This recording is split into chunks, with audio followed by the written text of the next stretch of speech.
চলতি মরশুমের পঞ্চম বিদেশির সাথে চুক্তি সেরে ফেলল ইস্ট বেঙ্গল। অস্ট্রেলিয়ার প্রাক্তন জাতীয় দলের ফুটবলার ক্রিস ইকোনোভিডিসের সাথে চুক্তি সেরে ফেলল লাল হলুদ শিবির।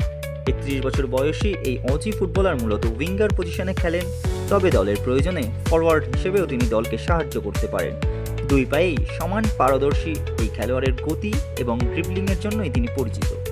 ইতালির নামি ক্লাব আটলান্টা এবং লাজিওর যুব দলে খেলার অভিজ্ঞতা রয়েছে এই খেলোয়াড়ের। 2015 সালে লাজিও সিনিয়র দলে অভিষেক ঘটে ক্রিসের। সিরিয়াতে 39 ম্যাচে 11 গোল রয়েছে তার নামের পাশে।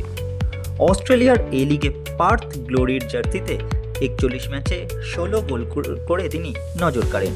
এরপর মেলবোর্ন ভিক্টোরির হয়ে 75 ম্যাচ খেলেন এবং ম্যাকার্থার হয়ে 27 ম্যাচ খেলেছেন এই খেলোয়াড়। মেলবোর্নের জার্সি গায়ে ম্যানচেস্টার ইউনাইটেডের বিরুদ্ধে গোলও রয়েছে এই তারকার। ইস্ট বেঙ্গল কর্তা এবং সমর্থকদের আশা ইউরোপ এবং এ লিগের অভিজ্ঞতা সম্পন্ন এই খেলোয়াড় এই বছরের টুর্নামেন্টগুলিতে লাল হলুদের আক্রমণ ভাগকে যথেষ্টই ধার দেবে। দেখে নেওয়া যাক তার কিছু